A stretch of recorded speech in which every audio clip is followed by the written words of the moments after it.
Chers amis, permettez-moi de vous présenter tous mes meilleurs vœux pour cette nouvelle année 2022. Je tiens à vous exprimer tout d'abord mes meilleurs vœux de santé pour vous et vos familles. Cela va faire maintenant 2 années que nous sommes confrontés à cette crise sanitaire dont nous ne parvenons pas à nous départir. Je pense à notre système de santé qui a tenu malgré les difficultés rencontrées.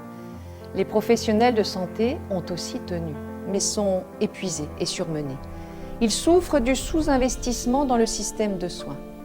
Je pense notamment à l'hôpital de Saint-Vallier qui a récemment subi des fermetures de lits et une fermeture partielle de services.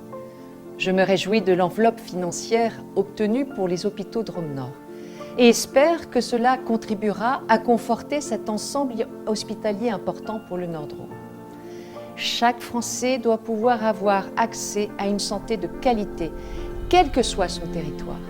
Les inégalités de santé sont pour moi inacceptables en raison de notre idéal d'égalité et de solidarité qui font l'identité de notre République. Alors qu'il est devenu flagrant que nos hôpitaux manquent de moyens et de lits, notamment en réanimation, les fermetures se poursuivent de façon incompréhensible. Vous pouvez compter sur mon engagement pour me battre contre ce recul des services vitaux dans notre pays et sur notre territoire. À l'occasion de cette nouvelle année, je veux rendre un hommage appuyé à nos personnels soignants, à nos policiers, nos gendarmes, nos militaires, nos sapeurs-pompiers, à toutes ces femmes et ces hommes qui veillent en permanence sur nous et notre sécurité. Récemment, d'ailleurs, nous avons adopté à l'unanimité une loi qui permet plusieurs avancées en faveur des sapeurs-pompiers. Ils mettent tous les jours leur vie en péril pour sauver celle des autres. Cela force notre admiration et notre reconnaissance à leur égard. Il est aussi de coutume de souhaiter à la nouvelle année des vœux de prospérité. Je le souhaite pour notre pays. Les déséquilibres économiques suscités par la crise sanitaire se poursuivent sous la forme d'une inflation préoccupante.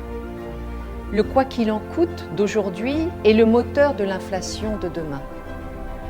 Si des moyens exceptionnels devaient être mobilisés pour affronter la crise, il est désormais temps de mettre fin à cette prodigalité. Depuis septembre, 25 milliards d'euros de dépenses publiques supplémentaires ont été annoncés par le gouvernement, et ce, sans que cela ne se justifie par la réponse à la crise.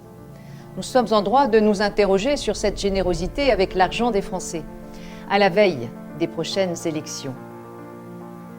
Car, nous le savons, l'année à venir sera marquée par des échéances électorales.